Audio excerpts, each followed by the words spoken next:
Get it, boys.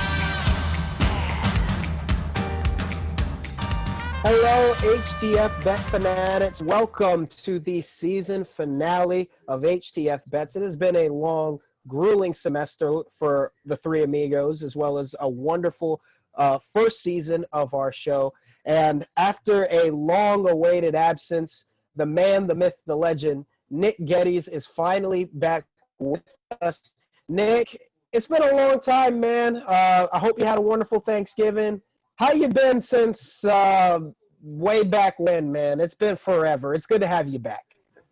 Yeah, it's glad to be back here. We live in busy times nowadays, but I'm glad to be back here. I wasn't going to miss the season finale for anything, obviously. So it's good to be here, and I hope y'all had a happy Thanksgiving as well. Well, we certainly missed you. You certainly missed our last show as I finally got my first win in fantasy. Got the second one against John Whitley. Unfortunately, I couldn't get it against you. Hard-fought battle, though, but chef's respect to the kitchen. It was a well-fought-in. The guy that I beat, though, Robert, is back. First off, Robert, how's your wounds healing up, and how was your Thanksgiving, man? Thank you for joining us. Yeah, you know what? It doesn't hurt so much now that John Whitley lost to you too. So you know what? I was just hoping that it wasn't going to be your only win. That's what I was hoping for. So you know what? You got your 2 wins. I'm glad. My fantasy team sucks. So you know what? It's all right. I had a great Thanksgiving, and we're heading into Christmas time now. It's my favorite time of year besides Halloween. So I'm more than excited for it. My favorite time of the year, too, Robert. Can't wait to join you with that. I mean, we got the holiday stacked up. It's my most favorite time of the year as well, because not only Christmas, we got my birthday, we got Kwanzaa, we got Three Kings, and then we got NFL playoffs, and that's where I'm going to start off with today. And, guys, it's the most wonderful time of the year. It's time to hunt for the playoffs. This year, though, we don't have to worry about teams fighting for that 6th seed, thank God, for the 7th. But there's a lot of battles that are going on in terms of teams that are on the bubble, trying to at least hopefully, pray to God, make the 7th seed. One of the biggest teams that we got the NFC least up for grabs, as we have Giants, the Eagles, and the football team formerly known as the Redskins battling it out in that playoff spot. We got the Raiders, who are doing their best to look like contenders. They were 6-4 last year upon the same time before they got thrashed by the Jets, and then the season kind of ended, as well as a few other teams like the Vikings, 29% chance to make the playoffs according to the New York Times. So, Robert, I want to start with you. There's a lot of teams that are fighting for that playoff spot. What's one fringe team that you're looking at to try to make that push within the AFC or the NFC to hopefully, if not get that 6th, but potentially 7th seed? Yeah, for me, it's a wild card spot. I think it's got to be the Raiders. The Raiders are second in their division, I believe, and they have a pretty favorable schedule for them. The 2 toughest teams they face, which is weird this year, but 2 toughest teams they face are the Colts and the Dolphins. Other than that, they play the Chargers, they play the Broncos, and this week they play the Jets. So it is a very favorable schedule for them. According to the probabilities that have been calculated, they can afford to lose 1 game. That's it. So if they can lose to only the Colts or the Dolphins, they cannot lose to both. They should beat the Jets. They should probably beat the Chargers, and they should probably beat the Broncos. Basically, they have to win a combination of those 4 out of those 5 games. I don't think they'll win out. I think they'll lose at least 1 game. But by losing 1 game and winning 4 of those, that gives them about a 95% chance to make the playoffs in a wild card spot. Right now, they're sitting at about 45%. So it's not too much in their favor right now, but I think their strength of schedule, I think really favors them here on the back end. They're not a terrible team. They're kind of middle of the road right now, but yeah, that strength of schedule I think is really going to come into play for them. And I think as long as they only lose 1 game, I think they're solid and they'll be in. So it's going to be interesting to see how they play out in Vegas these last few weeks. No, absolutely. I like the Raiders. Obviously, like I said, history is known to repeat itself. The Raiders had this kind of edge, and when they were expected to go into Atlanta and beat a Falcons team, they got thrashed. So my concern is like you said, Robert. I mean, they can only afford to lose 1 game, and that's it. And the Colts are in front of them right now by a game. So when you talk about that matchup, that could be the deciding be-all, end-all factor. I'm going to pump my brakes on the race because I still think that even though John Gruden has this team like right back into the mix of things, excuse me, they still need a little bit of piece here and there, but they're making a good run. Like you said, if they could get those quality wins, those are two tough opponents in between. You got to, stick to your guns, got to get the ball running again, get Derek Carr better. It should be able to do it. Let's flip over to the other side where John Gruden used to coach in the NFC. Nick, this is for you. I mean, the Buccaneers and Cardinals, it's neck and neck right now for that 6th and 7th seed, but let's not talk about that, but as well as maybe the teams that are on the bubble, like maybe the Bears or maybe even surprisingly the 49ers. What about in the NFC East or the AKA NFC least? I mean, it's a battle in one of the doggiest divisions in football right now. How are we looking? Or is there any team that you feel is going to win out in the NFC East and maybe get another playoff part? Or is it just one team that's going in, and who's your favorite? Just when I think rather that I got the NFC East figured out going for the rest of the way, I thought it was clearly that the Giants were the favorite. I thought they were playing the best football. Every single loss was one possession or less outside of the 49er game. I thought they were playing some really good football. They were very tough. And Daniel Jones, I thought, was playing the best football in his career. And then he gets injured. And now he's going to miss some time probably. And it's not going to hold up under Colt McCoy. We all know that. But then again, I mean, what quarterback play is holding up in that division right now? And the only one that I can think of that's playing consistent football at the very minimum is Alex Smith and the Washington football team. And that is why I think the Washington football team is going to pull this out. I think Dallas is dead in the water with Andy Dalton at quarterback. I don't think there's much disputing that. And then the Philadelphia, just a mess, an absolute mess. Monday night was hard to watch if you're a Carson Wentz fanatic. So they're not gonna go anywhere with quarterback play like that, and a lot of turmoil going on with what they're gonna do. So I think somehow the Washington football team, which started off unraveling at the beginning of the year with Dwayne Haskins and then the Kyle Allen experiment and everything Ron Rivera's had to go through, I think Alex Smith has really kind of stabilized that team, and that offense looks a lot better. You've seen Antonio Gibson has been fantastic as this season has gone on. He's been one of the best rookies, period, in the entire NFL, not just running back. I mean, what he can do out of the backfield, and that partnership with J.D. McKissick and Terry McLaurin has been fantastic this year. And that defense I think it's a top 10 defense in the NFL, the way they're playing. They have got some guys, especially in that front seven, led by a veteran in Ryan Kerrigan, and of course, Chase Young, the number 2 overall pick, playing outstanding. So I think the Washington is going to pull that out down the stretch here. But even though I say that, you never know, because with the NFC East, you never got it figured out. No, it seems like one week it could be a good week for a team and then a bad week. And then, you look at even this strength of schedule with like the football team. I mean, the Giants have to go to Seattle. That's no cakewalk, especially playing in Seattle, even without the 12th man. The Seahawks are a good team. I agree with you on all ends. I like the football team as well. They have, I think, an identity, which is a conservative, run the ball with Antonio Gibson. And like you said, you mentioned Ryan Kerrigan, Chase Young, Montez Sweat, Jonathan Abram. They're doing a fantastic job on the front. And I like to see where they're going with it. As I mentioned, the Eagles, they got to figure out who they want at quarterback, because until they figure that out, they're not going anywhere. So I like your take. I like the football team as well. But, Robert, let me ask you this. I mean, if the NFC East is still kind of conservative, whether it's the Giants, it's the Redskins, one of these teams might enter the playoffs with a losing record. For all the teams that are on the outside, within the AFC or the NFC, what's maybe one team other than the Raiders you feel might have a shot, even if it's a long chance for them to try to maybe creep into that playoff spot? Honestly, it's probably, and I think you're probably gonna agree with this, Okelo, it's probably the Vikings. They're playing a lot better football. Yes. Dalvin's been playing a lot better. Not really been playing a lot better. He's been playing great. So I think the Vikings are just playing much better football. They look a lot better. So if there's any team with a low probability, I think their probability is pretty low compared to something like the Raiders. It's the Vikings.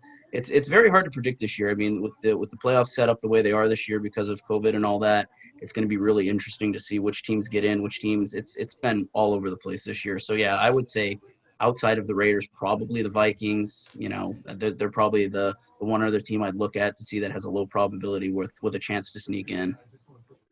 No, absolutely. I mean, you took the words right out of my mouth. I mean, at the beginning of the year, let me just say, I was just flat disgusted with the way that Kirk Cousins was playing and how the talented top 5 defense from a year ago just seemed to drop off. You could tell the loss with Everson Griffin hurt. Yannick Ngakoue came in. He didn't do much to help with Donnell Hunter. The secondary was getting torched, but the Vikings have found within the coming weeks the way that they need to get back to playing football. And last week, though, they gave me a good scare. Like, the Panthers almost could have pulled off the game, have Joey Sly miss the field goal, and then he had the 2 turnovers. But you know, you know me, guys. I've loved Kirk Cousins. Me and him have a love and hate relationship. He's like the girlfriend you go on and off with. Again, the Vikings are like that because, you know, I believed at the beginning of the year that they would be a Super Bowl contender.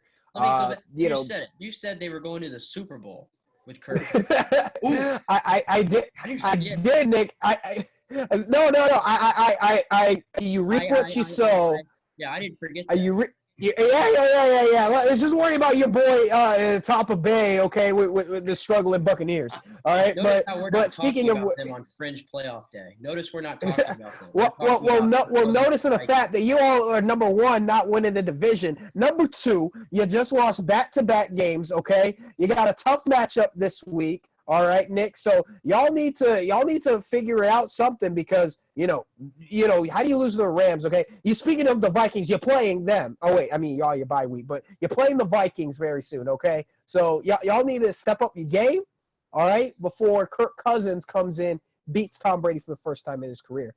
Maybe that's a conversation for another You won't day. shake his hand. You sure about that? You sure about that? Well, hopefully, maybe a week off will calm your anger. But to wrap up this segment, though, we talked about teams that are in the playoff chances. I mean, obviously, we have a couple teams that are going to be locked up. One division I want to primarily focus on the other East is the AFC East. I mean, the division could be up for grabs as we speak. I mean, the Patriots are still alive. They're still breathing. And Buffalo, Miami, between it, Nick, I mean, the Dolphins, they're getting back to it this week. The Buffalo Bills, they're still kind of contending in there. Who's winning this division, and do you maybe see 2 teams get in to the playoffs through the AFC East, or is it just one team? I think the Bills win the division. I like what the Dolphins have done. Don't get me wrong. I'm not crazy about this quarterback stuff that's going on in Miami. I don't see how much different Tua makes the team than Ryan Fitzpatrick. And I know they were 3-0 or whatever under Tua. I get that, but it really wasn't all to his play. It was that defense that really hit its stride at the right time. I thought that was what was carrying them. I mean, offensively, they are what they are, and I think they look better with Fitzpatrick, to be honest with you, at quarterback. I mean, really, I think he's playing some of the best football of his career, which is, he does this every single year. But I think you have to ride that at the moment when you have Ryan Fitzpatrick in a bottle. But I think Buffalo wins the division because I think Josh Allen is back to playing good football. He went through a stretch there in October where he was not playing as good as he was, in September. And that's to be expected. The guy is still getting his feet wet in the NFL, but he's looking a lot better lately. Maybe not in the MVP conversation like he was, but definitely looking a lot better. Zach Moss has emerged back there with Devin Singletary in a 1-2 punch. We know what Stephon Diggs brings. Cole Beasley has been awesome this year. I love Cole Beasley. I'm a big fan of him. As long as they can play better defense, that's been where they struggle at. But yeah, the Patriots don't scare me at all. They're breathing, but not for long. So I think Buffalo wins this division. I think Miami gets a wild card. Okay, so Nick is at least on board with that. I mean, I do definitely see it. I mean, Robert, a couple months ago you said on the draft show special, give me Tua or give me death. With the way that the schedule is right now, Tua's got to face, if not some tough opponents, as we mentioned, playoff teams, the Raiders, the Chiefs, who are an automatic lock going in, Buffalo, potentially a division winner. I mean, it's only one game, really a game and a half-ish behind, Robert. Can you see Miami maybe make a last-minute run? Do they maybe put in Fitzmagic or Fitztragic to ruin their chances? How do you see maybe the Dolphins finishing out the season? Is it a chance for them to win the division for the first time in 12 years?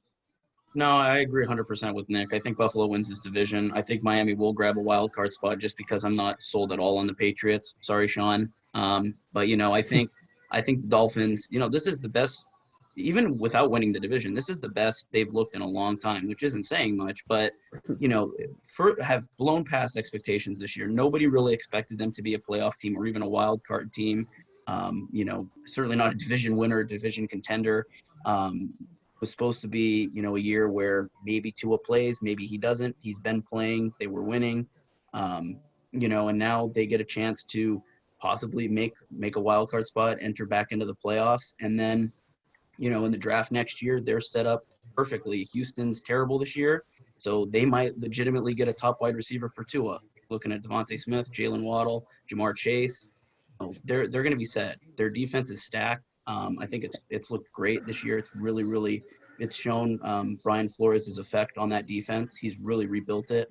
I think the Dolphins are really well set up here for the next couple of years. So this year, no, they don't need to win the division. I don't think they will. I think they'll probably get in as a wild card, and that's more than a lot of Miami fans could have expected this year. It's going great for them. I like every point that you said, but you mentioned the Texans. I was going to say, don't beat a dead horse just yet. Now, granted, you lose Will Fuller, you lose Bradley Roby to the suspension, but, Deshaun Watson, he's been playing as good as football as ever. So number one, it's not going to be a guarantee that the Dolphins get like the high quality pick with the Texans season. But I'm just saying the way that they are playing right now, I wouldn't be surprised if maybe Deshaun Watson and the Texans maybe give a little bit of that squeege in the AFC. Like, I'm already burying the Baltimore Ravens. I mean, with all the COVID issues that they put my Steelers through the whole damn week, okay? They should have just forfeited, in my opinion, but I digress. Still a fun game, even though I had to work on Wednesday. They got to find offense. Maybe if they put in Trace McSorley because he throws it on a dime. But, they need something to get going because otherwise than that, I think the Texans have a better chance than the Ravens because they just keep losing their identity. Lamar Jackson seems lost. He seems like the Madden curse regressed. But in a final analysis, though, I like the Dolphins, but I'm still going to temper my expectations on them just because I kind of want to see where they go. Like I said, these are not easy gimme victories against the Patriots at home. You're going on the road to Arrowhead Stadium. You're playing Buffalo in Buffalo for the regular season finale. So, it could go either way. I don't expect them to get the wild card because, that could be either Vegas's chance or potentially the Texans, as I feel like if Deshaun Watson can play on God mode the rest of the season, they'll be fine. Schedule looks easy. I'm going to temper my expectations, but that's a conversation another day. So, guys, I'm just excited. Playoffs are coming soon. But we got to talk about college football because it is coming up soon as well as the offseason. And we got to talk about who's on the hot seat. Stay tuned. HTF Bets. We'll be right back.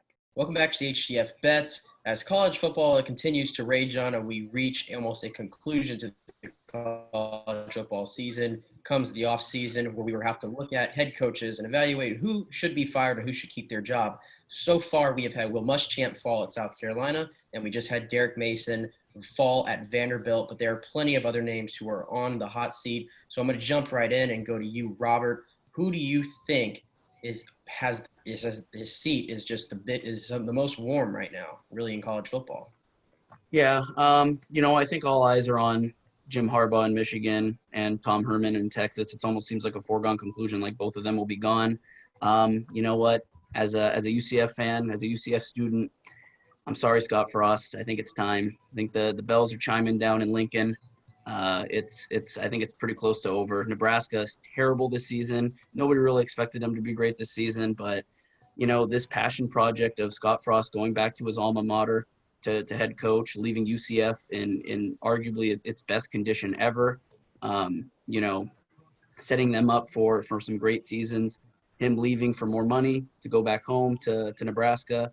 It seemed like the writing was on the wall that he was going to lead Nebraska to some glory days, something they haven't seen in almost like 2 decades. So I think it's kind of over. It's, the last 2 or 3 seasons have not been great for Scott Frost in Nebraska. He hasn't rebuilt this team. They're not getting the recruits they need. He doesn't have the pull power they thought he would. And they're just right now just absolutely terrible. And I don't know what the answer is for them. It seems like they go through coaches like they go through underwear. It's just they're changing it all the time, and you can't really get this identity. but I think they're about to go through another coach. Nebraska is a coaching killer, and right now, I think Scott Frost is next on that block. They need a new identity. I don't know what's next for Scott Frost if he does get fired, but I think there's a pretty good chance he's out here at the end of the season for Nebraska.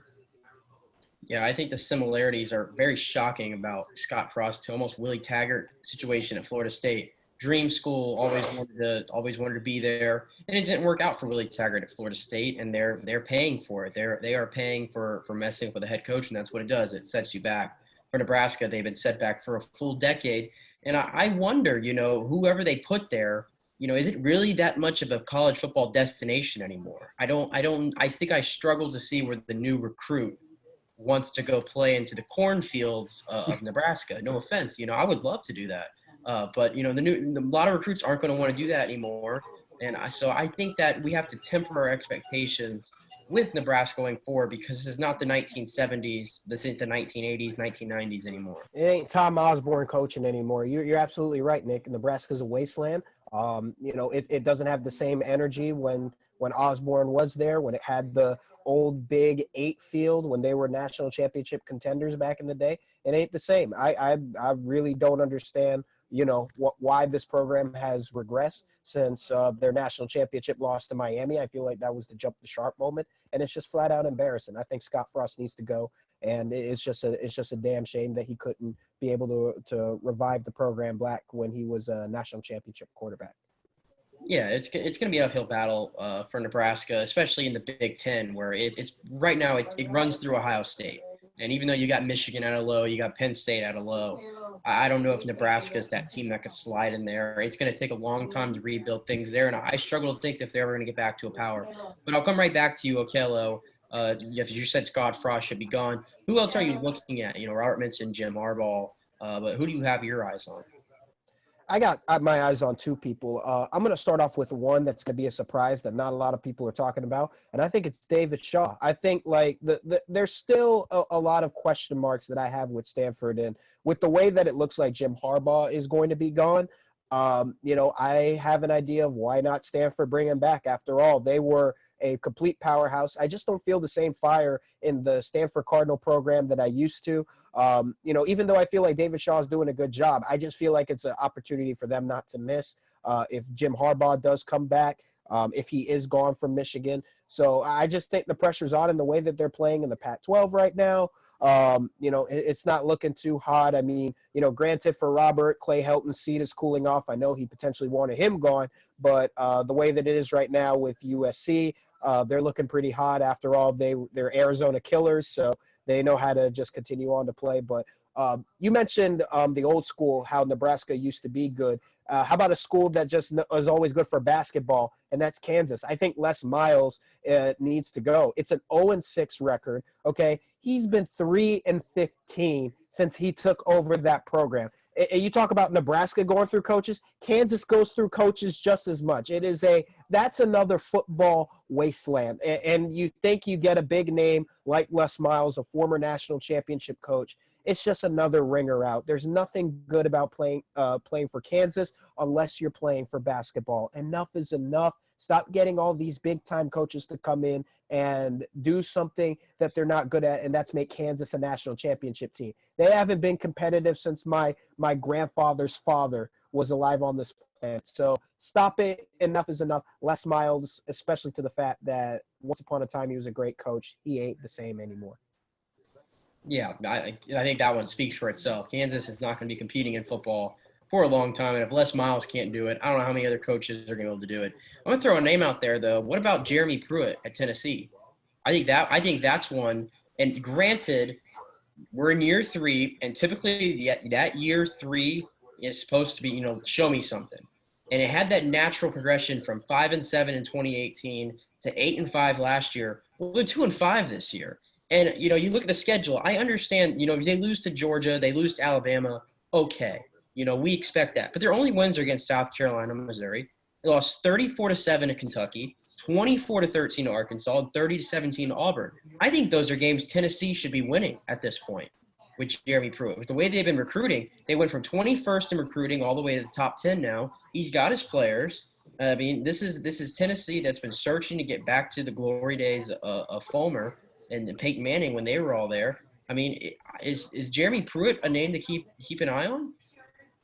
I'm going to say no. I think that the problem isn't with him. I think it's just the problem with the fact of the schedule as well as the system. Jared Garantano, I think, is part of the problem for them, Nick, and I think that they just need to find the right quarterback because they keep trying to push me to sell. It's like selling me on Adrian Martinez in Nebraska. Every time I try to think of Jared Garantano, he's not the answer at quarterback. They need to find somebody that's better because every time he steps out there, he looks good for a few seconds, and then he throws an interception. I think it's too hard to call right now for me. I just think that Tennessee's going to jump the gun a little bit if they fire him. They're steadily progressing defensive-wise. I just think I can't see Tennessee just firing him after this. I think they give him one more year before they give him the axe. Yeah, I think he's definitely a name on the radar. But if you remember when they go back to 2018, that coaching search was chaos. I mean, Jeremy Pruitt was literally the last option, and there was they didn't even really want Jeremy Pruitt. They were kind of just left with Jeremy Pruitt. But with that being said, we'll wrap up here though. Good discussion here. Lots of coaches on the hot seat, even ones that we didn't get to today, but we will in the future. So thank you for joining us for this segment. When we come back, we're going to get back into fantasy football and go over our typical start and sits and, of course, our bet of the week. Stay tuned. Welcome back, ladies and gentlemen, to HTF Bets. In our final segment here, we're going to talk about our starts and sits for fantasy this week, our last week of regular season fantasy football, our HTF League, and, of course, we're going to talk our bet of the week. So, you know what, I'm going to start with our starts, and I'm going to go to Nick. I'm going to go to you first. Who is your start for this week of fantasy? It's a double answer, and it's going to be both Colts running backs, Nyheim Hines and Jonathan Taylor, because obviously Nyheim Hines is going to catch the ball out of the backfield, and he's still probably going to get you around 8 to 10 carries. Jonathan Taylor, last week we saw he was the bell cow, and he had 22 for 90 against Green Bay. And they have a great matchup this week against Houston, who's given up 26.2 points per game in fantasy against running backs this year. And that is the second most given up by teams in the National Football League in fantasy. And, Nyheim Hines, if you go look at PPR running back rankings, he's running back 13. That's pretty darn impressive for a guy whose role is just to catch passes out of the backfield. But that's the Phillip Rivers effect. This is what he did to Austin Eckler. This is what he did to Melvin Gordon. This is what he's done his entire career is use the running back effectively. And he has a really cool toy in Nyheim Hines. And then Jonathan Taylor, I think he's been a little disappointing this year. But like I said, he had a great matchup last week against Green Bay, took advantage of it, and an even better one this week against Houston. And I think down the stretch here, they're really going to have to lean on him, especially with Phillip Rivers, playing a little better, but they definitely need that run game to get more consistent. And I think that's going to continue this week against Houston. Yep, good picks there. I agree with that wholeheartedly. Any of those tandems, that's going to get you points, I think, this week. Okelo, who is your start for this week? I'm going to go my usual crazy out of bounds, but this is a guy who was in the fantasy graveyard for a lot of this season. He came back to life, had his best game of the year Sunday, and his matchup is pretty enticing for a fantasy owner. Jarvis Landry. I think when OBJ went out, we were expecting the Browns to utilize Jarvis Landry. Baker Mayfield's connection with him was a bit stronger, even prior to when OBJ got back there. Last couple weeks, though, he had some decent matchups, and he wasn't really playing out because the Browns were just running the football. I think they're starting to get in the groove. After all, this is a team that's 8-3. We don't talk about the Browns much in the playoffs, but especially for your fantasy championship. But Jarvis Landry, I don't know. I think this is usually his time of year. He plays better in the second half of the season when it comes to fantasy, if the last couple seasons haven't proven for something. And against the Titans, I mean, T.Y. Hilton got his first touchdown of the year at last against the Titans. And, even though it's a road matchup, I think Jarvis Landry can continue that momentum. Baker Mayfield gets the ball going. I mean, he has Rashad Higgins. He has a lot of other weapons. But if I'm looking at one maybe flex starter, Jarvis Landry is likely going to be my flex this week to hopefully get my team to a fantasy championship. Not in this league, but for another one. Yeah, definitely not in this league, and that goes the same for my team. So we're in the same boat there, Okelo. But Hey, I'm still happy with my W. I'm still happy with my W against both you and John Whitley. So I will gladly sip my drink happily. Oh, well, you know what? That being said, for my start this week, I'm going to go with Wayne Gallman. It's funny that we'd be talking about any running back for the Giants after Saquon Barkley went out for the season, but Wayne Gallman stepped up big time. And I'm just going to read off his spread here since week 7 because I feel like he's flown under the radar a lot, and he probably shouldn't. I know we definitely haven't mentioned him, but since week 7, he's gone for 16, 13, 14, 19. They had a bye week 2 weeks ago, and then this past week, 18 points against Cincinnati. So he is scoring double digits in every game in his last 5 games. In those last 5 games, he's also had a touchdown in each game. So he is putting up points like a monster for the Giants. And the Giants have a matchup against the Seahawks this week, and the Seahawks have a bad rushing defense. They allow top 5 fantasy points in rushing yards. So they give up a lot of points to running backs, and I expect that to continue. I don't really see why that would be any different this week. So I would expect Wayne Gallman to have another double-digit game, probably at least another touchdown. It seems like a pretty good lock there and a pretty safe bet to get you some points for a running back there this week. But, with the positives of having a start, we always have to sit someone as well. Nick, I'll go back to you. Who is your sit this week? Yeah, I'm sitting Todd Gurley or Brian Hill, whoever's going to start for the Falcons at running back. I'm not trusting them this week. They're going up against New Orleans, who, unlike the Texans, they stopped the run pretty darn well. They've actually given up the least amount of points to running backs in fantasy this year, only 12 points, which is probably flex numbers if we're being honest. So very stout run defense, and a defense that has also only given up 28 points in the last 4 games. So this is a defense that's probably the best defense in the NFL at the moment, going off of how hot they are down the stretch here. This is obviously an offense that put up 43 points last week against Oakland, but that's Oakland or Las Vegas. I'm sorry about that one, but 43 points against Las Vegas. This is New Orleans. This is a big task, and if the Falcons are going to do it, I imagine they're going to be playing behind, which means that running game is going to fade to obscurity even more, and it's going to be all Matty Ice. Yep, good point there. Good points. Okelo, who is your sit this week? When I find a position I like, I stick with it. A famous quote from Don Cheadle in The Fresh Prince of Bel-Air. I'm going to stick to the position I love the most on HTF Bets, and it's the quarterback position.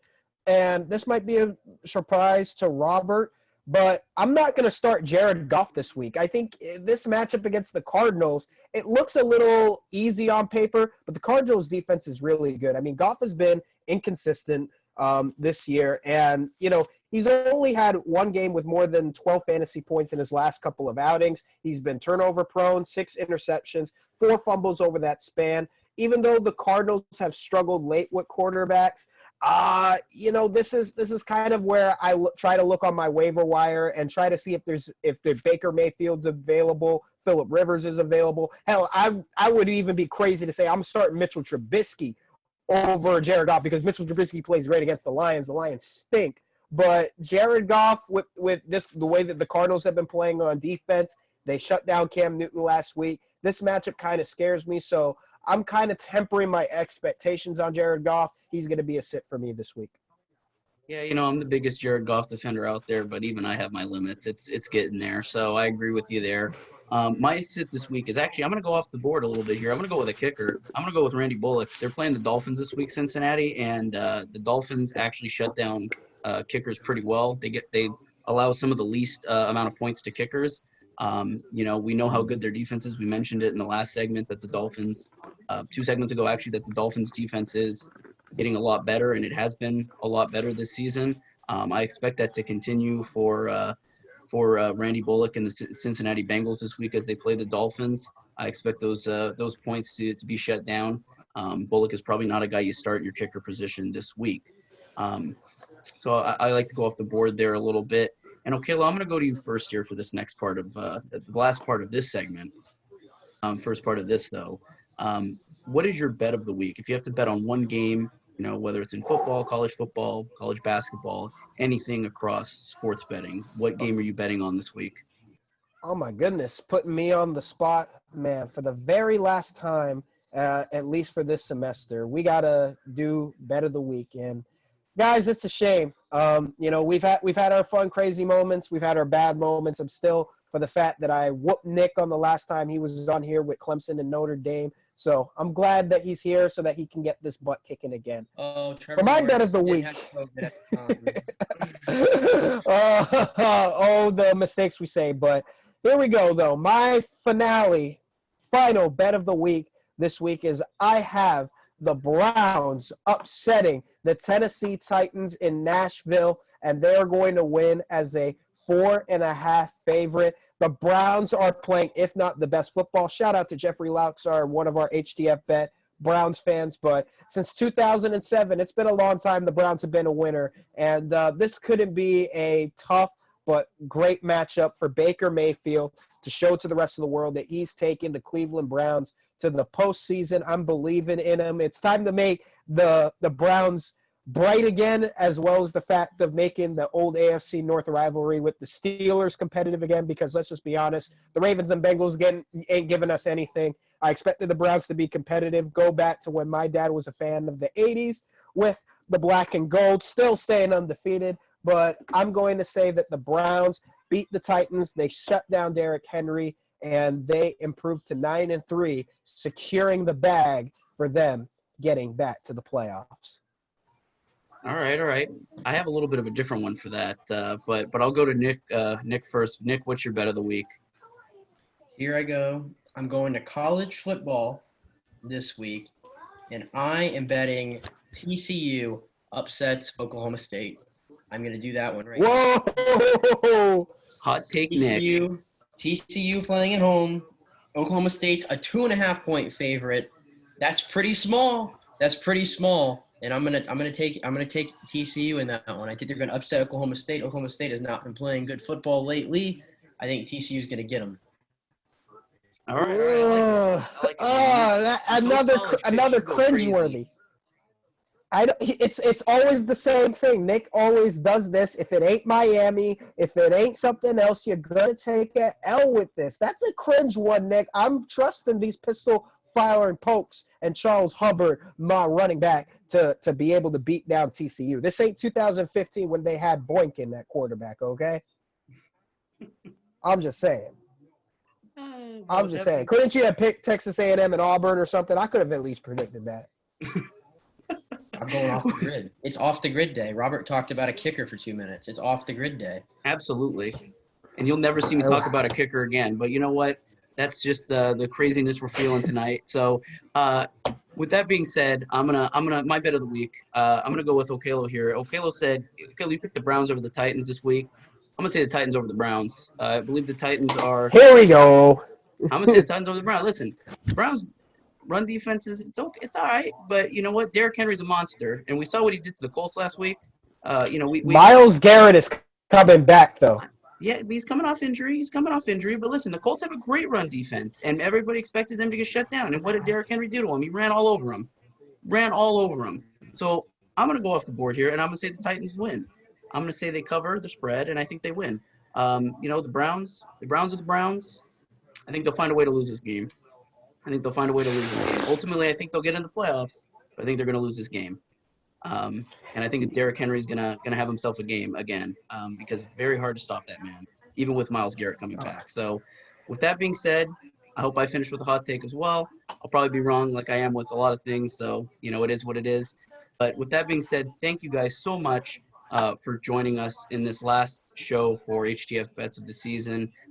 We appreciate all of you who stick around with us all season and listen to our takes, our picks and all that. All season long. We appreciate you. We'll hopefully see you back next season when we come back. But stay tuned because there is more. We will be covering NFL playoffs in a couple weeks, and after that, we might be doing some fantasy basketball. So stay tuned for that as we sort of expand our minds here on the betting world. We won't be too far away from y'all. So thank you guys so much for tuning in to this show and to this show all season long. We appreciate you. Nick Okelo, thank you guys for being here with me every week. I appreciate you both as well. With that being said, we hope you have a great day. We hope you have a great great rest of your fantasy seasons, and we'll see you back. And really soon. holiday season too, And holiday Robert. season as well. Absolutely. I wish I could virtually hug you guys. It's been a pleasure. Like I said, like you said, Robert, it's been awesome all year. I'm actually getting emotional just because we went through an emotional season this year. I know I did, but love y'all and love each and every one of you, Okelo, HTF Bets aholics. For the final time, peace off. Yep. Thank you very much, everybody. Wait! Okay, now, from the beginning. Hit it, boys.